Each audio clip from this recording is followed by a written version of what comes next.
Hey guys, my name's Alana. Welcome back to my YouTube channel, Mental Health with Alana. If you're new here, please click the red subscribe button, give this video a thumbs up, and make sure you press the bell notification so you know every time I post a video. For today's video, I'm going to be talking about the crisis team, which is also known as the acute care team where I live, the ACT team, and how they've failed me multiple times in the past.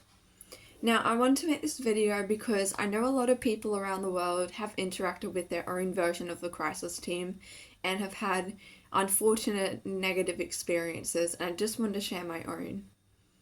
So, I have interacted most recently with the crisis team, I'll start with that, and I rang them 3 times to tell them that I was severely having unaliving plans and thoughts.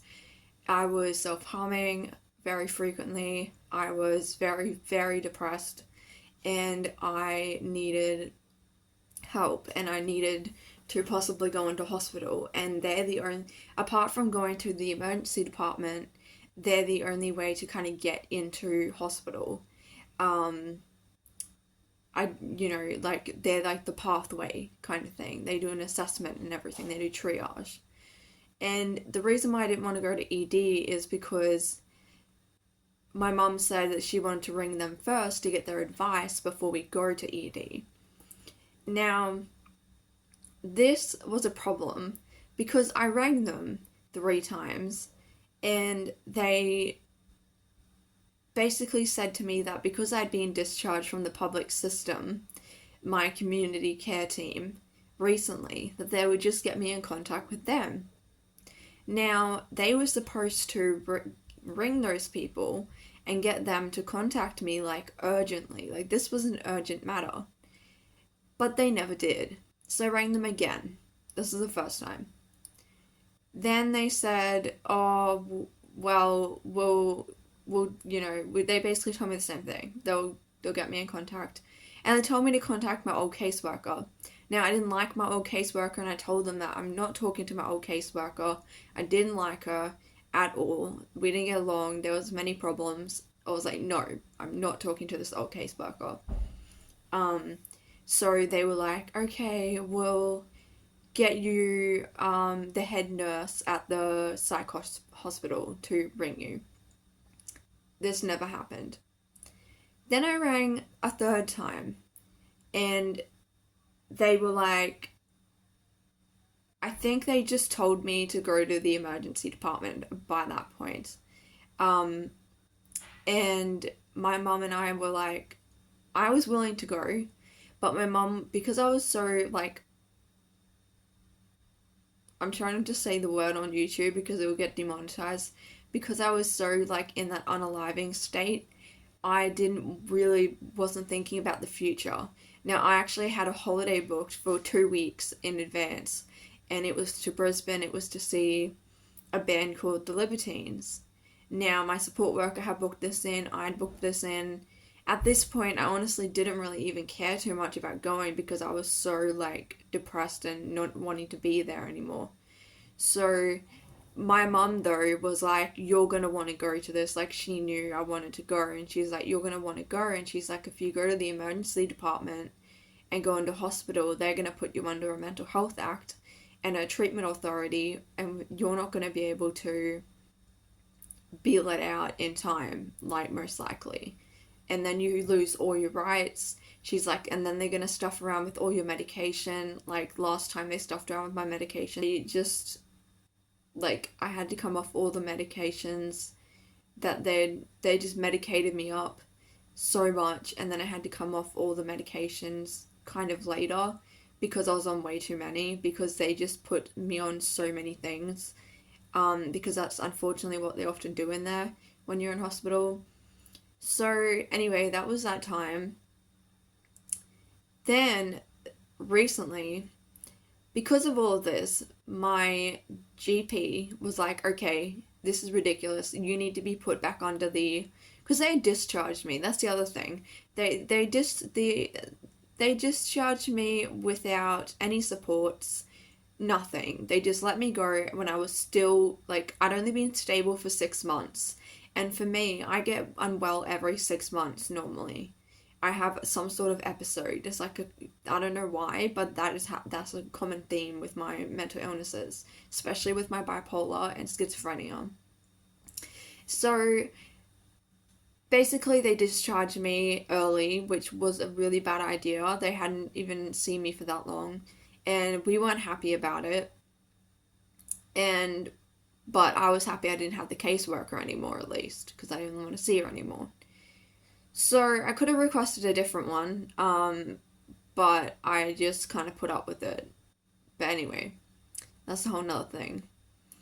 So my GP rang them and said, "Hey, my client, my patient is really unwell.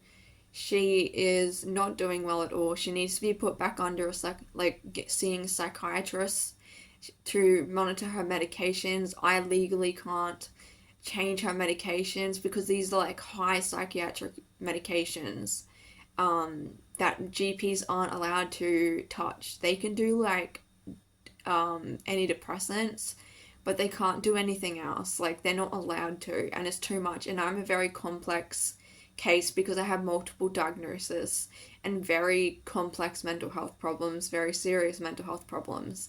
And my GP was like, I can't handle this on my own."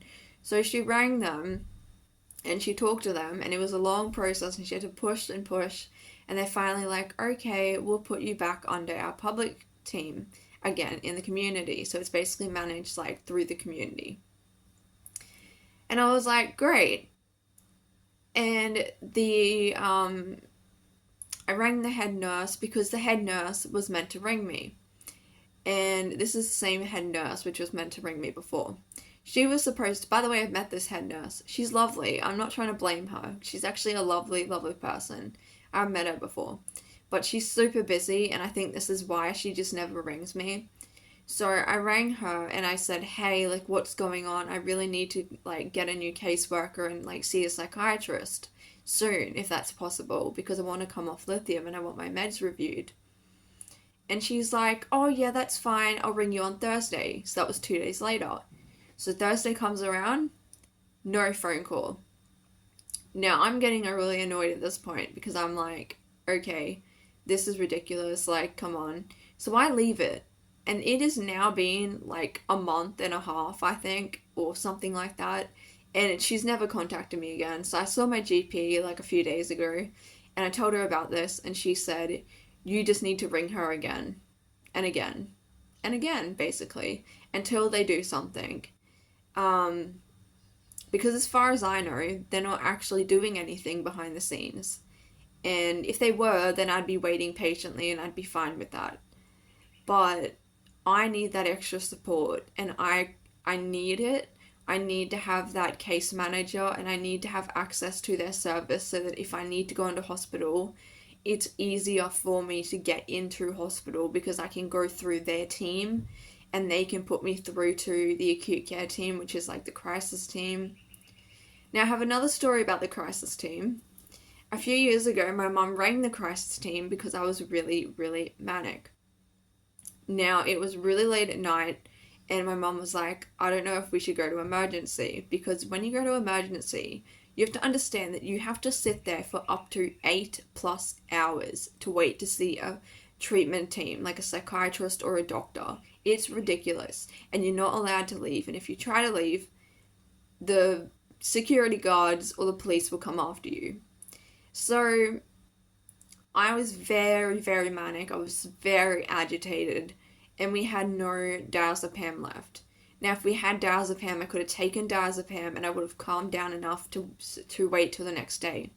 So we bring the crisis team, and they say, and my mum goes, "Well, what am I meant to do with her overnight?" And they go, "Oh, I don't really know." And my mum's like, "What?" And they're like, "Yeah, we're not too sure. Maybe just, go to emergency." And my mum's like, "Yeah, but I'm bringing you because going to emergency is not really the best option right now because it's like literally midnight." like, is there anything else that I can do? Can like somebody come to the house and give us the script? Can they send us like an e-script and we go to a pharmacy that's open like 24/7? You know what I mean? Like my mum's trying to like get another solution and they literally tell her they don't know what to do. And I'm like, but you're the crisis team. You're meant to be trained in what to do. So these are the things that happen. Like, I've even rung once and they've hung up on me. And then another time I rang and I told them that I was really manic and another time I rang and I told them I was hallucinating really badly and I was having a lot of schizophrenia symptoms. And they go, well, are you having unaliving thoughts or plans? And they go, are you in a crisis? And I go, I should have said yes, but I was like, well, not really, but I'm having these thoughts and I'm having these hallucinations really badly.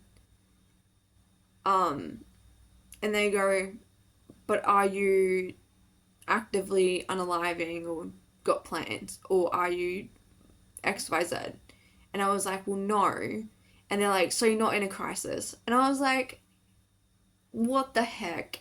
Like, I don't really know what else is deemed as a crisis. I'm like hallucinating like terribly, like psychotic. What do you think a crisis is then? So, and those are only a few of my experiences. I've had more, but they're way in the past, and so it's hard for me to remember. But these are like the most, like in the past few years, the most frequent ones, and then obviously the most like recent. So, I mean, this is a problem, like, yeah, it's just the mental health system in Australia is so broken. Where I live is a rural area as well. We don't have the resources, we don't have the funding. It's just ridiculous and it makes me so cranky and mad because I'm like, people, like, I'm reaching out for help. I'm actually wanting help majority of the time, and I'm reaching out for help unless I'm like in a delusional state. I'm reaching out for help and I'm wanting help, and these people just aren't helping me. Like, they're just not providing me with like support, and they're not doing their job right. They're, you know, these things, if my mum was not there, I would have ended up dead. Like, this is serious stuff. Like, if I did not have my mother to protect me and look after me, I would literally not be here right now. Multiple, you know, in multiple situations. So, like, it could have been way worse. And not everyone has, this is the thing that makes me cranky and mad, is that not everyone has a mother like that. Not everyone has a person in their life who can look after them and who can support them and who can make sure they're okay and keep them alive. Like, not everyone has that, and they need these services. And if these services aren't running correctly and aren't doing their job and looking after people, then people are going to end up basically dead, and it's going to be on their hands because they didn't do what they were supposed to be doing. So yeah, those were just some of my experiences. Comment down below what experiences you've had with your local crisis team. Even if it's in other countries, I'd love to hear your experience, because I know it's surely not just in Australia. I'm sure it's around the world. People have had issues. So yeah, please leave your comments down below. I'd love to hear your experience. Make sure you subscribe. I make mental health videos, singing covers, and I also do a bit of like fashion. So yeah, and yeah, I love to connect with you guys, and thank you for supporting me, and I'll see you in my next video. Bye!